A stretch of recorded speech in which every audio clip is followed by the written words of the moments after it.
നിങ്ങൾക്ക് ചോറ് കഴിക്കുന്നതിൻ്റെ അളവ് കുറയ്ക്കാൻ പറ്റില്ലെങ്കിൽ നിങ്ങൾക്കൊരു കാര്യം ചെയ്യാൻ പറ്റും. ചോറിന് പകരം പഴങ്കഞ്ഞി കഴിക്കുക. ഹായ് ഫ്രണ്ട്സ്, ഞാൻ ഡോക്ടർ പ്രസൂൺ. ഇന്നത്തെ വീഡിയോയിൽ പഴങ്കഞ്ഞിനെ കുറിച്ചാണ് എനിക്ക് പറയാനുള്ളത്. ഞാൻ പഴങ്കഞ്ഞി കഴിക്കുകയാണെങ്കിൽ എങ്ങനെ കഴിക്കും, ഇതിൻ്റെ ഹെൽത്ത് ബെനിഫിറ്റ്സ് എന്തൊക്കെയാണ്, പോരാത്തതിന് ഫെർമെൻറ്റഡ് റൈസ് അല്ലെങ്കിൽ പഴങ്കഞ്ഞി കഴിക്കുന്നതിനെ കുറിച്ച് നടത്തിയിട്ടുള്ള സ്റ്റഡീസിനെ കുറിച്ചും എനിക്ക് പറയാനുണ്ട്. സോ വെൽക്കം ബാക്ക് ടു ഡോഫോഡി. നമുക്ക് തുടങ്ങാം. ഇനി ഞാൻ ഈ പഴങ്കഞ്ഞി എങ്ങനെയാണ് കഴിക്കുക എന്നുള്ളത് പറയാം. എൻ്റെ ഡയറ്റിലേക്ക് ഞാനിത് എങ്ങനെ ഇൻകോർപ്പറേറ്റ് ചെയ്യും. എനിക്ക് ഫെർമെൻറ്റഡ് ഫുഡ് ഇഷ്ടമൊക്കെയാണ്, പക്ഷേ ഇത് എല്ലാ ദിവസവും കഴിക്കുന്നത് എനിക്ക് ഇഷ്ടമല്ല. അതുകൊണ്ട് ആഴ്ചയിൽ ഏതെങ്കിലും ഒരു ദിവസം ഞാൻ കഴിക്കും. അധികവും ബ്രേക്ക്ഫാസ്റ്റിൻ്റെ സമയത്ത് തന്നെയായിരിക്കും കഴിക്കുന്നത്.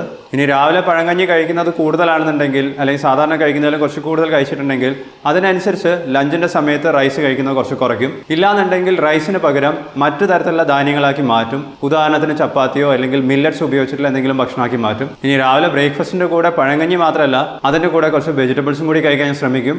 ഉദാഹരണത്തിന് ക്യാപ്സിക്കം, ക്യാരറ്റ്, കോളിഫ്ലവർ ബോയിൽ ചെയ്തിട്ടുള്ളത്.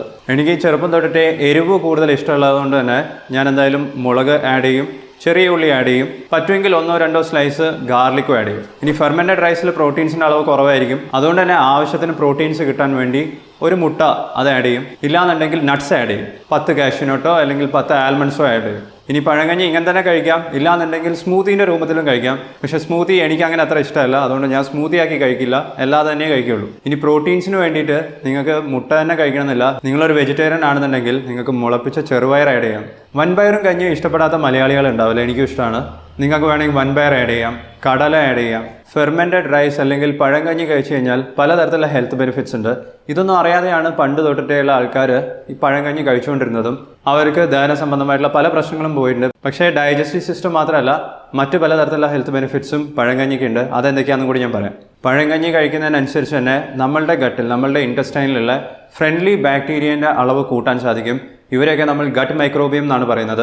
ഇവരുടെ എണ്ണം കൂട്ടുന്നതിനനുസരിച്ച് തന്നെ നമുക്ക് പലതരത്തിലുള്ള ഹെൽത്ത് ബെനിഫിറ്റ്സ് കിട്ടുന്നുണ്ട്. ഇറിറ്റബിൾ ബവൽ സിൻഡ്രോം പോലത്തെ കണ്ടീഷൻസ് വരാതെ നോക്കാനൊക്കെ ഇത്തരത്തിലുള്ള ഭക്ഷണം നല്ലതാണെന്നാണ് പറയുന്നത്. ഇത്തരത്തിലുള്ള ഭക്ഷണം കഴിക്കുമ്പോൾ പ്രോബയോട്ടിക്സിന്റെ അളവാണ് കൂടുതൽ നമുക്ക് കിട്ടുന്നത്. പ്രോബയോട്ടിക്സ് നമ്മളുടെ ഭക്ഷണത്തിൽ ആവശ്യത്തിന് കിട്ടുന്നതിനനുസരിച്ച് തന്നെ ഹൃദയ സംബന്ധമായിട്ടുള്ള രോഗങ്ങൾ കുറയും. നമ്മളുടെ കൊളസ്ട്രോൾ ലെവൽ കുറയ്ക്കാൻ ഹെൽപ്പ് ചെയ്യുന്നുണ്ട്. ബ്ലഡ് പ്രഷർ കുറയ്ക്കാൻ ഹെൽപ്പ് ചെയ്യും. നമ്മളുടെ ഇമ്മ്യൂൺ സിസ്റ്റത്തിനെ ബൂസ്റ്റ് ചെയ്യാനും നമ്മളുടെ രോഗപ്രതിരോധ ശക്തി കൂട്ടാനും അസുഖങ്ങൾ വരുന്നതിന്റെ നിരക്ക് കുറയ്ക്കാനും ഇത്തരത്തിലുള്ള ഭക്ഷണം നമ്മളെ ഹെൽപ്പ് ചെയ്യുന്നുണ്ട്.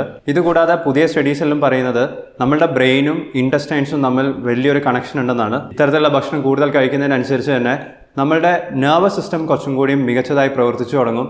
ആൽസിമേഴ്സ് ഡിസീസ്, പാർക്കിൻസൺസ് ഡിസീസ് പോലത്തെ അസുഖങ്ങൾ വരുന്നത് കുറയ്ക്കാൻ സാധിക്കും. ഈവൻ ഡിപ്രഷൻ പോലും വരാതെ നോക്കാൻ ഇത്തരത്തിലുള്ള ഭക്ഷണം നമ്മളെ ഹെൽപ്പ് ചെയ്യുന്നതാണ് പറയുന്നത്. ഇനി നിങ്ങൾ പഴങ്കഞ്ഞി കഴിച്ച് മടുത്തിട്ടുണ്ടെങ്കിൽ പുതിയ രീതിയിൽ നമുക്ക് പഴങ്കഞ്ഞി ഉപയോഗിക്കാം. പുതിയ തരത്തിലുള്ള ഫെർമെൻറ്റഡ് റൈസ് ഉണ്ടാക്കുന്ന റെസിപ്പീസ് ഉണ്ട്. ഇത് കേരളത്തിൽ ഉപയോഗിച്ചുകൊണ്ടിരുന്നത് കുറവാണ്, പക്ഷേ നോർത്ത് ഇന്ത്യൻ സ്റ്റേറ്റ്സിലും മറ്റു പലതരത്തിലുള്ള ഏഷ്യൻ കൺട്രീസിലും ആഫ്രിക്കൻ കൺട്രീസിലൊക്കെ കുറേ വർഷങ്ങളായിട്ട് ഉപയോഗിക്കുന്നുണ്ട്.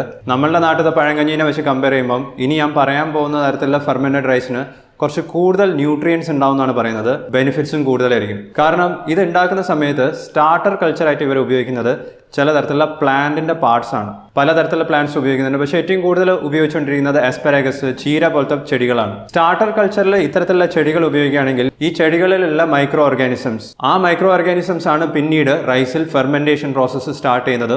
അതുകൊണ്ട് തന്നെ സാധാരണ റൈസിൽ ഉണ്ടാകുന്ന ഫെർമെൻറ്റേഷനെ കമ്പയർ ചെയ്ത് നോക്കുമ്പോൾ കുറച്ചും കൂടി കൂടുതൽ തരത്തിലുള്ള എനേറോബിക് റിയാക്ഷൻസ് നടക്കുന്നു. നമ്മുടെ ബോഡിക്ക് ബെനിഫിഷ്യൽ ആയിട്ടുള്ള പലതരത്തിലുള്ള ബാക്ടീരിയാസ് ഉണ്ടാവുന്നു എന്നാണ് ഈ സ്റ്റഡിയിൽ പറയുന്നത്. നോർത്ത് ഇന്ത്യയിൽ പ്രിപ്പയർ ചെയ്യുന്ന ഹരിയ എന്ന് പറയുന്ന ഫുഡും ഇങ്ങനെ പ്രിപ്പയർ ചെയ്യുന്നതാണ്. നമ്മൾ സാധാരണ രീതിയിൽ പഴങ്കഞ്ഞി ഉണ്ടാക്കുന്ന സമയത്ത് ഒന്നിക്കൽ തൈര്, ഇല്ലെങ്കിൽ ചെറുനാരങ്ങ, ഇല്ലെങ്കിൽ ലാക്ടോബാസിലസിന്റെ കൾച്ചർ, ഈസ്റ്റ്, ഇതൊക്കെയാണ് സ്റ്റാർട്ടർ കൾച്ചറായിട്ട് ഉപയോഗിക്കാറ്. പക്ഷേ ഇങ്ങനെ സ്പെസിഫിക് ആയിട്ടുള്ള മൈക്രോ ഓർഗാനിസംസും ഈസ്റ്റും ഉപയോഗിക്കുന്നതിന് പകരം പ്ലാന്റിന്റെ പാർട്സ് ഉപയോഗിക്കുകയാണെന്നുണ്ടെങ്കിലാണ് കൂടുതൽ ബെനിഫിറ്റ്സ് എന്ന് ഈ പുതിയ സ്റ്റഡിയിൽ പറയുന്നത്. ഇങ്ങനെ പ്രിപ്പയർ ചെയ്യുന്ന ഫെർമെൻറ്റഡ് റൈസിൽ ലാക്റ്റിക് ആസിഡ് ബാക്ടീരിയ ഉണ്ടായിരുന്നു, ബിഫിഡോ ബാക്ടീരിയ ഉണ്ടായിരുന്നു. അതൊരു ഫ്രണ്ട്ലി ബാക്ടീരിയ തന്നെയാണ്. ഈ സ്റ്റഡിയിൽ അവർ കണ്ടുപിടിച്ചത് സാധാരണ ഫെർമെൻറ്റഡ് റൈസിനേക്കാളും പ്രോട്ടീൻസിന്റെയും ഫാറ്റ്സിന്റെയും വൈറ്റമിൻസും മിനറൽസിൻ്റെ ഒക്കെ അളവ് കുറച്ചും കൂടി കൂടുതലായിരുന്നു എന്നാണ്. അതിൽ ഏറ്റവും പ്രധാനപ്പെട്ടിട്ടുള്ളത് ഒളിഗോസാക്കറൈഡ്സും പലതരത്തിലുള്ള അൺസാച്ചുറേറ്റഡ് ഫാറ്റി ആസിഡ്സും നമ്മളുടെ ബോഡിക്ക് ആവശ്യമുള്ള അമിനോ ആസിഡ്സും ഇങ്ങനെ പ്രിപ്പയർ ചെയ്യുന്ന ഫെർമെൻറ്റഡ് റൈസിൽ കൂടുതലായിരുന്നു എന്നാണ്. നിങ്ങൾക്ക് അരിഭക്ഷണം കഴിക്കുന്നത് കുറയ്ക്കാൻ പറ്റുന്നില്ലെങ്കിൽ, ചോറ് കഴിക്കുന്നതിൻ്റെ അളവ് കുറയ്ക്കാൻ പറ്റുന്നില്ലെങ്കിൽ അതിനെ കുറച്ചും കൂടി ഹെൽത്തി ആക്കാനുള്ള ഒരു ഓപ്ഷനാണ് പഴങ്കഞ്ഞി കഴിക്കുക എന്നുള്ളത്. ഇത് നിങ്ങൾക്ക് വീട്ടിൽ നിന്ന് തന്നെ പ്രിപ്പയർ ചെയ്യാം, പുറത്തുനിന്ന് വാങ്ങിക്കണമെന്നില്ല.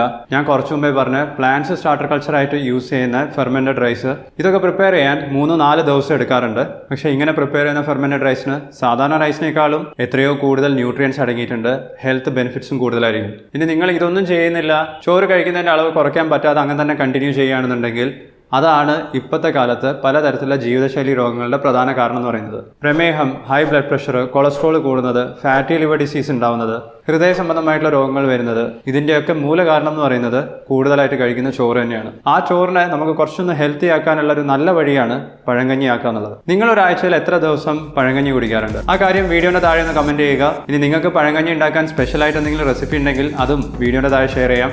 നമ്മളുടെ മറ്റു വ്യൂവേഴ്സിന് അത് ഹെൽപ്ഫുൾ ആയിരിക്കും. ഇനി ഓരോ ദിവസം നിങ്ങൾ കഴിക്കുന്ന ചോറിൻ്റെ അളവ് കൂടുതലാണോ, എത്ര ചോറ് കഴിക്കണം, ഇതിനെയൊക്കെ കുറിച്ച് അറിയാൻ താല്പര്യമുണ്ടെങ്കിൽ ഈ വീഡിയോ കണ്ടാൽ മതി. ഈ വീഡിയോ നിങ്ങൾക്ക് ഇഷ്ടപ്പെട്ടാൽ ലൈക്ക് ചെയ്യുക, ഷെയർ ചെയ്യുക. ചാനൽ സബ്സ്ക്രൈബ് ചെയ്തില്ലെങ്കിൽ ഇപ്പോൾ ഒന്ന് സബ്സ്ക്രൈബ് ചെയ്യുക. ഞാൻ നിങ്ങളെ നെക്സ്റ്റ് വീഡിയോയിൽ കാണാം. Thank you so much watching. By.